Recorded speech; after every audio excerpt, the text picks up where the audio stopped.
बिस्मिल्लाहिर्रहमानिर्रहीम। Dear students, अस्सलाम वालेकुम। आज हम PSY for rate health psychology का शोर लेसन नंबर 11 का आगाज़ करेंगे। तो लेसन नंबर 11 का नाम है ब्लड कंपोजिशन, मतलब कि खून की तरकीब। इन द स्टडी आपको कुछ इस तरह से बताया गया है कि खून को कभी कभी लिक्विड टिश्यू भी कहा जाता है, क्योंकि इसमें ना सेल्स होते हैं जो एक लिक्विड में ना तैर होते हैं। एक आदमी के जिस्म में ना तकरीबन 5 लीटर खून होता है। हमारा जिस्म खून को जल्दी से दोबारा बना सकता है, इसलिए हम बिना किसी नुकसान के ना आधा लीटर खून दोबारा डोनेट कर सकते हैं किसी भी इंसान को।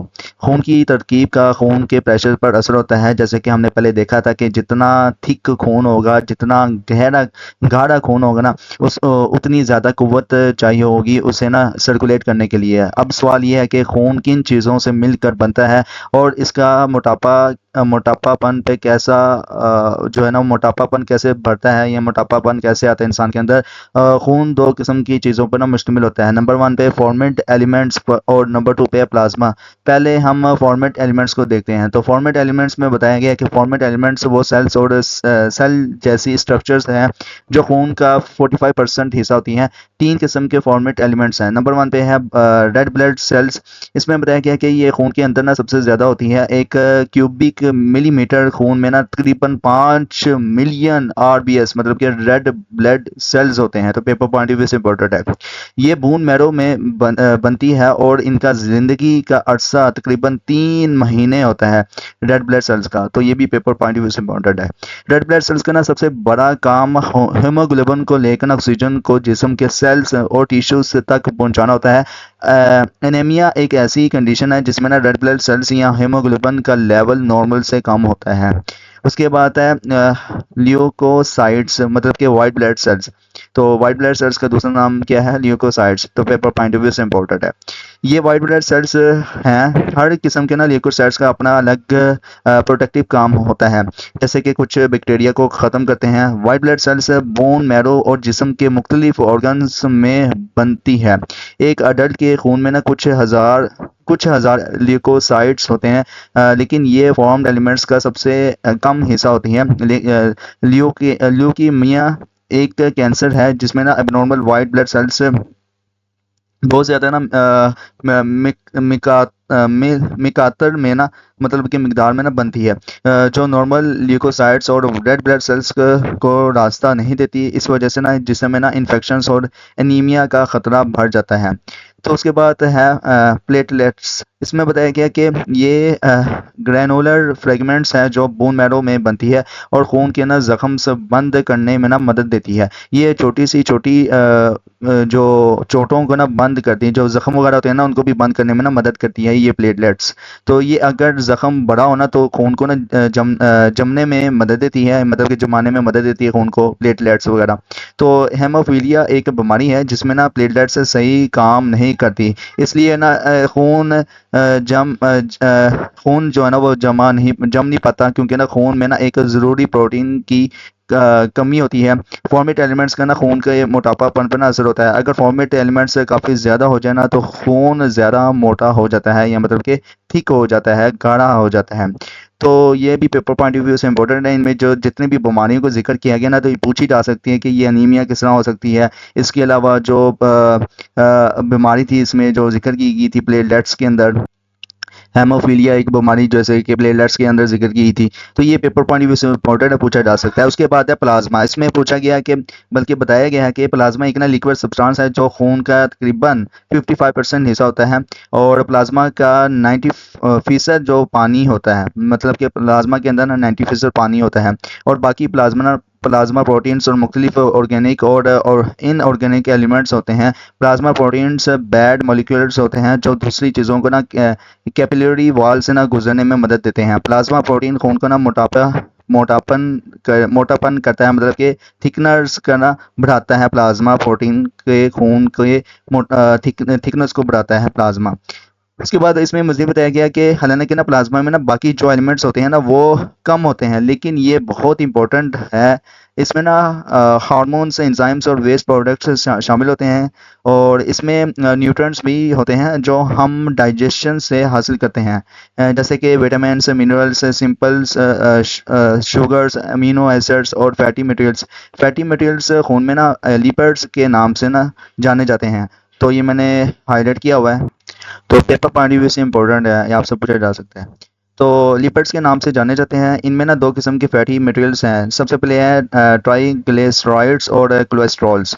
तो ट्राइग्लिसराइड्स के हवाले से बताया गया है कि वो मटेरियल्स होते हैं या वो मटेरियल हैं जो हम अक्सर ना फैट खाते हैं, मतलब कि गोश्त वगैरह के अंदर अक्सर फैट्स वगैरह होता है। तो ये ग्लाइकोल और फैटी एसिड्स पर ना मुश्तमिल होते हैं, और जिसमें ना सबसे ज़्यादा लिपिड होते हैं। कुछ फैटी एसिड्स पूरी तरह हाइड्रोजन से ना भरे होते हैं, और इस वजह से ना इन्हें ना सैचुरेटेड कहा जाता है। तो ये पेपर पॉइंट ऑफ व्यू से इंपॉर्टेंट है। ओके, तो सैचुरेटेड फैट्स वगैरह जो है वो ट्रिग्लिसराइड्स के अंदर होते हैं।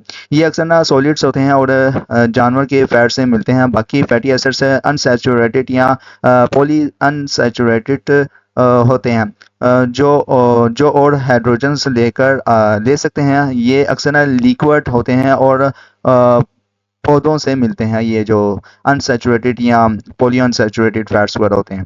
इसके अलावा जो है इसमें मज़ीद जो बताया गया आगे नीचे कोलेस्ट्रॉल को लेकर, तो कोलेस्ट्रॉल एक फैटी सब्सटेंस है जो आर्टरी वॉल्स पर टाइम के साथ ना पैचेस बनाकर ना आर्टरियंस को तंग करता रहता है या तंग करता जाता है।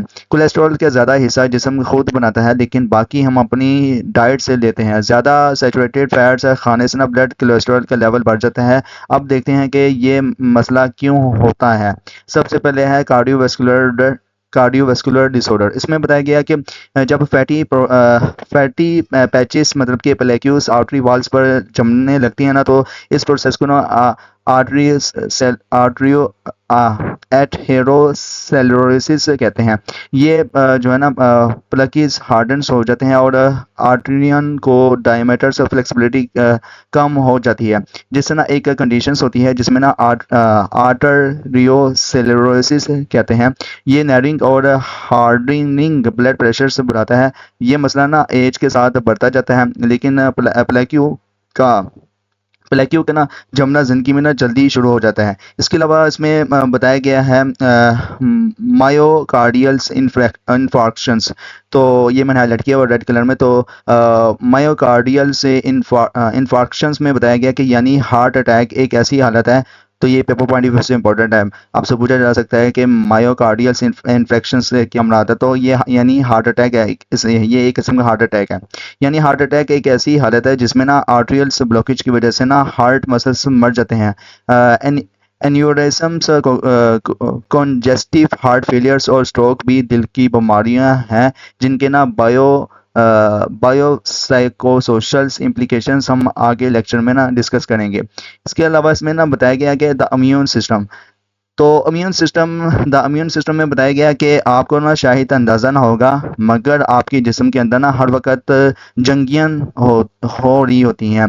जंगे वगैरह मतलब कि वार आपके जिस्म के अंदर ना जंगे वगैरह चल रही होती हैं। आप किस किस्म की? तो ये जो जंगे है ना हर रोज़ छोटी मोटी होती हैं और आपका उनका पता भी नहीं चलता, जो अंदर आपके अंदर जंग वगैरह या वार वगैरह जो चल रही है। मगर जब ये जंगे बड़े फाइट्स बन जाती है, बहुत एक तबाही वाली फाइट बन जाती है, तो आपके ना आपको ज़रूर एहसास होता है कि कुछ हो रहा है आपके जिस्म के अंदर। अच्छे लोग यानी कि आपका इम्यून सिस्टम के ऑर्गन्स और सेल्स होते हैं जो आपके जिस्म के ना दूसरे जो दुश्मन है ना, जैसे कि बैक्टीरिया और वायरसेस, वो उनसे बचाते हैं। इसके अलावा इम्यून सिस्टम जो है ना बहुत ही रिमार्केबल है। साइंटिस्ट ने ना सन 1970 में साइंटिस्ट ने सन 1970 में जो है वो साइंटिस्ट को ना सन 1970 तक इस सिस्टम के बारे में ना बहुत कम पता था।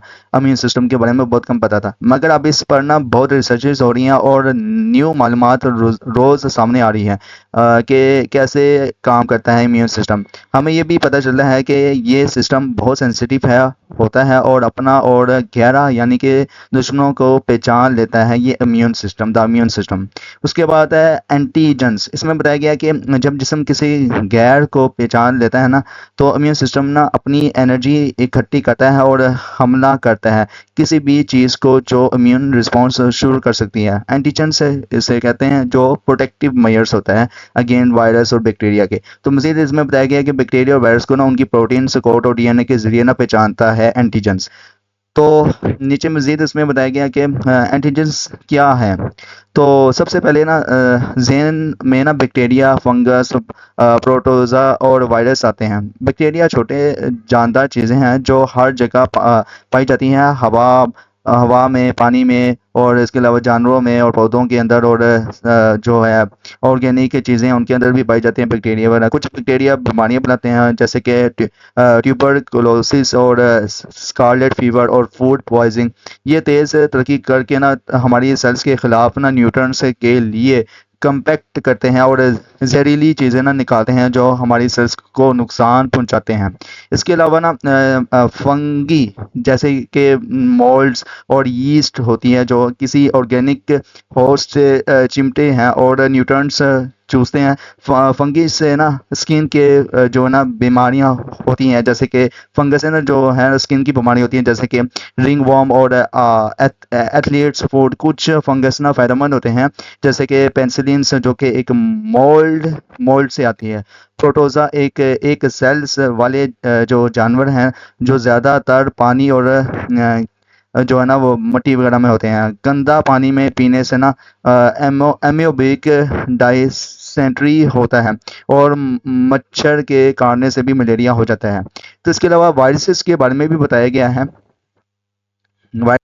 वायरसेस के बारे में कुछ इस तरह से बताया गया कि इम्यून सिस्टम में ना वायरसेस से सबसे ना छोटी चीज़ें होती हैं जो सेल से भी छोटी होती हैं। ये बेसिकली ना जेनेटिक इन्फॉर्मेशन के ना पैकेट होती हैं जो सेल्स के अंदर जाकर ना उसको अपना काम छोड़ कर ना वायरसेस बनाने पर ना मजबूर करती है। वायरसेस की बीमारियां बहुत ही मुख्तलिफ हैं जैसे कि फ्लू, हर्पिस और मेसलस वगैरह, तो और पोलियो वगैरह। उसके बाद इम्यून सिस्टम का इस डायग्राम में बताया गया। तो इम्यून सिस्टम का एक काम ऑर्गन ट्रांसप्लांट को भी पहचान कर उस पर ना हमला करना होता है।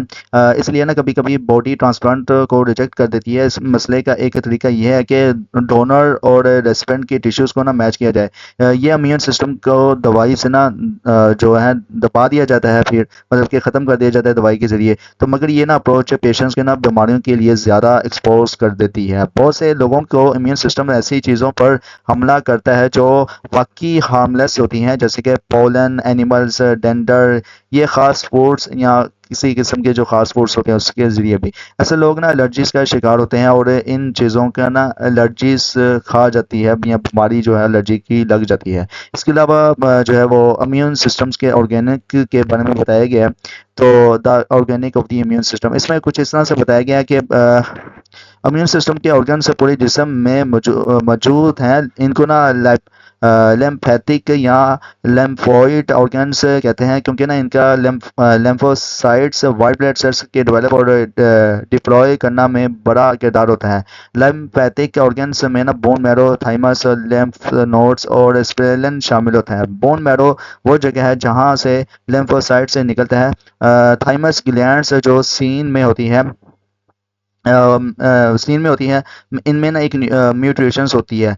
लाइम्फ नोड्स छोटी बीन शेप की होती है, बीन शेप के स्ट्रक्चर की होती है, तो जो ना पूरे जिस्म में होते हैं और ये ना एंटीजन्स को ना फिल्टर करके ना लेम्फोसाइट्स को मदद देते हैं। स्पेलेंस के ज़रिए ना लेम्फोसाइट्स के एंटीजन से ना लड़ने के लिए ब्लड में ले जाई जाती है। इसके अलावा ना ये सिस्टम हमारे जिस्म की ना हिमायत करता है और जर्म से लड़ता है ताकि ना हम सेहतमंद रह सकें।